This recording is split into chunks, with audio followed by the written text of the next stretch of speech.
নমস্কার বন্ধুরা, নতুন একটা ভিডিওতে সবাইকে স্বাগত। আজ শেয়ার করব চিকেন প্যাটির রেসিপি। এটা স্ন্যাক্স হিসেবেও যেমন ভালো লাগে, আবার এই চিকেন প্যাটি দিয়ে তোমরা বাড়িতে বার্গারও বানিয়ে নিতে পারো। প্রথমে ধনে, জিরে, ছোটো এলাচ, দারচিনি, লবঙ্গকে শুকনো খোলায় ভেজে ঠান্ডা করে গুঁড়ো করে নিলাম। এবারে চিকেনটাকে নুন হলুদ জলে সেদ্ধ করে হাড়গুলো বাদ দিয়ে খুব ছোট ছোট করে কুচিয়ে নিলাম। পুরটাকে রেডি করার জন্য কিছুটা সর্ষের তেলকে গরম করে দিয়ে দিলাম প্রথমে পেঁয়াজ কুচি। এখানে আমি একটা ছোট সাইজের পেঁয়াজ ব্যবহার করেছি। পেঁয়াজটা ভাজতে ভাজতে দিয়ে দিলাম আদা এবং রসুন কুচি। 6-7 কোয়া মতন রসুন নিয়েছি এবং 1 ইঞ্চি মতন আদা নিয়েছি। তোমরা এই পেঁয়াজ, আদা এবং রসুন সবগুলোকেই চিকেনের পরিমাণের ওপর নির্ভর করে দেবে। দিয়ে দিলাম কিছুটা কাঁচা লঙ্কা কুচি। সবগুলোকেই ভাজতে ভাজতে মিশিয়ে দিলাম একটা মাঝারি সাইজের সেদ্ধ করা আলু, যেটাকে আমি ম্যাশ করে মেশালাম। আলু সেদ্ধটা দিলে পুরটার বাইন্ডিংটা ভালো হবে। আলুটাকে কিছুটা সময় তেলের মধ্যে ভালো করে ভেজে নিতে হবে, যাতে আলুর ভেতরে যে ময়েশ্চারটা আছে সেটা পুরোপুরি শুকিয়ে যায়।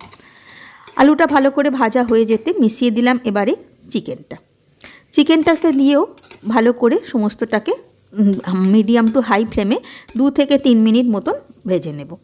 এতে চিকেনের মধ্যেও যে জলটা আছে সেটা পুরোপুরি শুকিয়ে যাবে। ভাজতে ভাজতে দিয়ে দিলাম মশলার মধ্যে স্বাদ মতো নুন, কালারের জন্য একটু হলুদ গুঁড়ো, কিছুটা লঙ্কা গুঁড়ো। লঙ্কাটা তোমরা যেমন ঝাল খাবে সে আন্দাজে দেবে।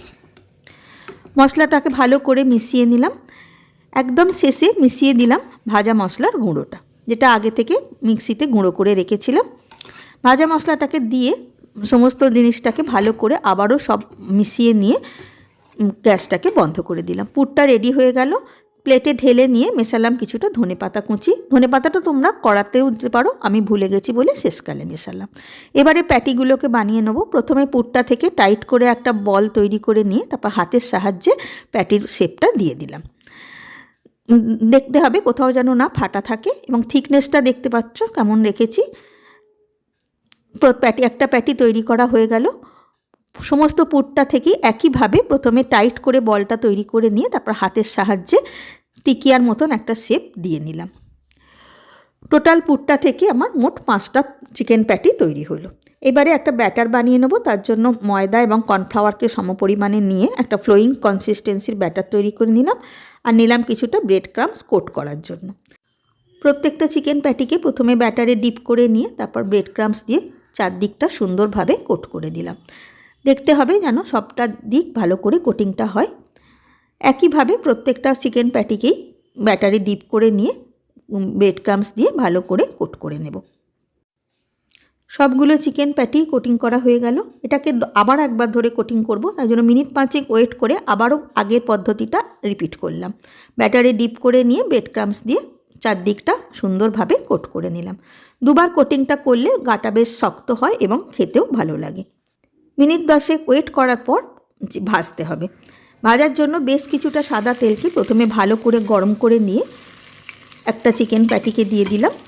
আমি এখানে 2টো চিকেন প্যাটিকে ভাজবো, বাকিগুলোকে এয়ারটাইট কন্টেনারে করে নর্মাল ফ্রিজে রেখে দেব। 4 থেকে 5 দিন ভালো থাকবে।